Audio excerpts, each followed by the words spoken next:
പാലാ ജൂബിലിയുടെ അതിമനോഹരമായ ദൃശ്യങ്ങളാണ് നമ്മൾ കണ്ടുകൊണ്ടിരിക്കുന്നത്. ജൂബിലിയുടെ പ്രത്യേകത മനോഹരമായ വൈദ്യുത ദീപാലങ്കാരങ്ങളാൽ നഗരവീഥികളെല്ലാം അലങ്കരിക്കപ്പെടും എന്നുള്ളതാണ്.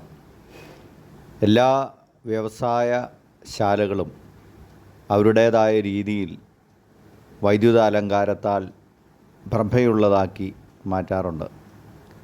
പാലാ നഗരം വെളിച്ചത്തിൽ കുളിച്ചു നിൽക്കുന്ന ദിവസങ്ങളാണ് ജൂബിലി തിരുനാളിൻ്റെ ദിവസങ്ങൾ. പാലായിൽ അമലോത്ഭവ മാതാവിൻ്റെ ജൂബിലി തിരുനാളിനോടനുബന്ധിച്ചാണ് ഈ പ്രസിദ്ധമായ ജൂബിലി തിരുനാൾ കൊണ്ടാടപ്പെടുന്നത്. പാലായുടെ ദേശീയോത്സവമാണ് ജൂബിലി തിരുനാൾ എന്ന് പറയാം. എല്ലാ ജാതി മതസ്ഥരായ ആളുകളും ഒരേ മനസ്സോടുകൂടെ പങ്കുചേരുന്ന തിരുനാളാണ് പാലാ ജൂബിലി. പാലായിലെ പ്രസിദ്ധമായ കരിങ്കല്ലിൽ തീർത്ത കുരിശുപള്ളിയോട് ചേർന്നാണ് ഈ ജൂബിലി തിരുനാൾ വർഷാവർഷങ്ങളിൽ ആഘോഷിക്കപ്പെട്ടുകൊണ്ടിരിക്കുന്നത്. ഇത് നാനാജാതി മതസ്ഥരുടെ ആഘോഷമായി മാറുന്നതിന് കാരണം പരിശുദ്ധ അമ്മയോടുള്ള എല്ലാവരുടെയും സ്നേഹമാണ്. ഹൈന്ദവ സഹോദരങ്ങൾ പരിശുദ്ധ അമ്മയോടുള്ള അവരുടെ ആദരവ് എത്രയോ തരത്തിലാണ് പ്രകടമാക്കുന്നത്. നോവലുകളിലും കഥകളിലും പുസ്തകങ്ങളിലുമൊക്കെ നമ്മളിത് കാണുന്നുണ്ട്. പാലായോട് ചേർന്നുള്ള പ്രദേശമാണല്ലോ രാമപുരം. രാമപുരത്തിൽ നിന്നുള്ള മഹനീയായ എഴുത്തുകാരി ലളിതാംബിക അന്തർജനം തൻ്റെ 16 അവാർഡുകൾ നേടിയ അഗ്നിസാക്ഷി എന്ന നോവലിൽ പരിശുദ്ധ അമ്മയെക്കുറിച്ച് പറയുന്ന മഹത്തരമായ കാര്യമുണ്ട്. അവർ പറയുന്നത് അവരാ നോവൽ എഴുതിയതിൻ്റെ തന്നെ അടിസ്ഥാനം അമ്മ എന്നുള്ള വികാരമാണ്.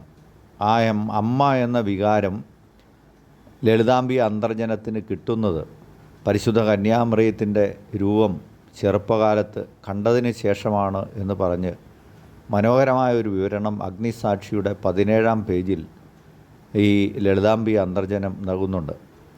അതുപോലെ KP അപ്പൻ നമുക്കറിയാം. അദ്ദേഹം മധുരം ഈ ജീവിതം എന്ന് പറയുന്ന ഒരു പുസ്തകം എഴുതി കേന്ദ്ര സാഹിത്യ അക്കാദമി അവാർഡൊക്കെ കിട്ടിയ അദ്ദേഹത്തിൻ്റെ രചനയിൽ അദ്ദേഹം പരിശുദ്ധ അമ്മയെക്കുറിച്ച് അതിമനോഹരമായിട്ടാണ് വർണ്ണിക്കുന്നത്.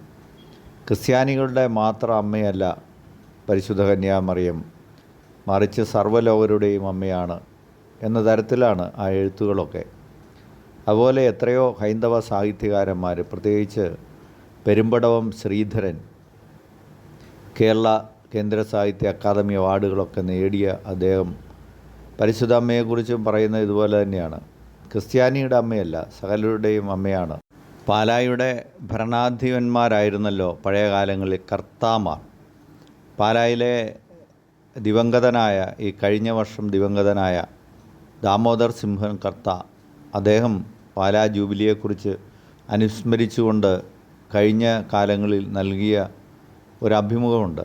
അതിലെല്ലാം പാലായുടെ ആ ജൂബിലി തിരുനാളിൻ്റെ കാര്യം, കർത്താക്കന്മാരാണ് ഈ പാലാ ജൂബിലി കപ്പേള ആദ്യം പണിയുന്ന സമയത്ത് പ്രത്യേകമായിട്ട് കാവൽ ഏർപ്പെടുത്തി ഈ കപ്പേള പണിയാൻ സജ്ജീകരണങ്ങൾ കൊടുത്തതെന്നുള്ളവർക്ക്. അപ്പോൾ അത്രമാത്രം മതമൈത്രിയോടുകൂടി, പ്രത്യേകിച്ച് ഹൈന്ദവരെല്ലാം ഈ ക്രിസ്ത്യൻ ആശയങ്ങളോടുമൊക്കെ അവർക്ക് വലിയ മതിപ്പ് ഉണ്ടായിരുന്നു എന്നുള്ളത് നമ്മൾ കാണുന്നുണ്ട്. പാലായിലെ തന്നെ ഇപ്പോൾ ഉള്ളതിൽ വെച്ച് പഴയകാലത്തെ ഒരു പ്രമുഖൻ പാലാ മുനിസിപ്പൽ കമ്മീഷണർ കൂടിയായിരുന്നു ശ്രീ രവി പാല. അദ്ദേഹം അനുസ്മരിക്കുന്നുണ്ട് പഴയകാലത്ത് ഈ ജൂബിലി തിരുനാൾ ഏറ്റെടുത്ത് നടത്തിയ ഹൈന്ദവർ പോലും ഉണ്ടായിരുന്നു. അദ്ദേഹം അത് അനുസ്മരിക്കുകയാണ്. പാലാ മുനിസിപ്പാലിറ്റിയുടെ ആദ്യ വൈസ് ചെയർമാനായിരുന്ന കല്ലിൽ ശങ്കരപിള്ള വക്കീലിൻ്റെ അനന്തരവൻ യശശരീരനായ കല്ലിൽ ഭാസ്കരൻ നായർ, അദ്ദേഹം നടത്തിയ ജൂബിലി അദ്ദേഹം അനുസ്മരിക്കുകയാണ്. ടാർ ചെയ്തിട്ട് പോലുമില്ലാത്ത പാലായിലെ മെറ്റൽ റോഡിൽ സെൻറ് തോമസ് സ്കൂളിന് സമീപം പള്ളിക്കടവ് റോഡ് മുതൽ കിഴക്കോട്ട് വട്ടക്കുന്നേൽ വീടിന് മുൻപിൽ പതിവായി റോഡിലിടുന്ന പന്തൽ വരെ ചേർത്തലയിൽ നിന്ന് പഞ്ചാര മണൽ കൊണ്ടുവന്ന് വിരിച്ച് നാട്ടുകാരെ അദ്ദേഹം അത്ഭുതപ്പെടുത്തി എന്ന് പറയുകയാണ്. നോക്കൂ, അപ്പോൾ ആ കാലഘട്ടത്തിലെ നമ്മുടെ ഹൈന്ദവ സമൂഹത്തിൻ്റെ ഇഴയെടുപ്പം എന്തുമാത്രം ഉണ്ടായിരുന്നു. ജൂബിലി തിരുനാൾ തന്നെ ഏറ്റെടുത്ത് നടത്തിയ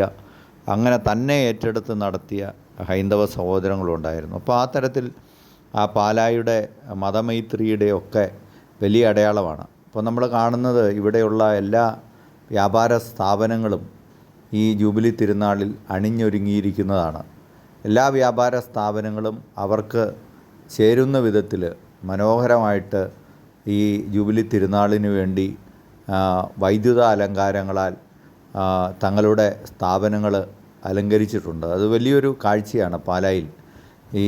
അത് ഒരുപക്ഷെ യൂറോപ്യൻ സംസ്കാരത്തിൽ നിന്ന്, പ്രത്യേകിച്ച് ക്രിസ്മസിനോടനുബന്ധിച്ചാണ് യൂറോപ്പിലൊക്കെ ലോകത്തിലെ ഏറ്റവും വലിയ ആഘോഷം എന്ന് പറയുന്ന ക്രിസ്മസിനോടനുബന്ധിച്ച് എല്ലാ നഗരവീഥികളും വർണ്ണത്തിൽ കുളിച്ച്, പ്രകാശത്തിൽ കുളിച്ച് നിൽക്കാറുണ്ടായിരുന്നു. അത് പിന്നീട് നമ്മുടെ നാടുകളിലേക്കും ഒക്കെ വന്ന് നമ്മുടെ എല്ലാ ആഘോഷങ്ങളിലും പെരുന്നാളുകളിലും ഉത്സവങ്ങളിലുമൊക്കെ ആ രീതിയിലേക്ക് നഗരത്തെ വർണ്ണത്തിൽ അണിയിച്ചൊരുക്കാറുണ്ട്. അത് വലിയ മനോഹരമായ ഒരു കാഴ്ചയാണ്.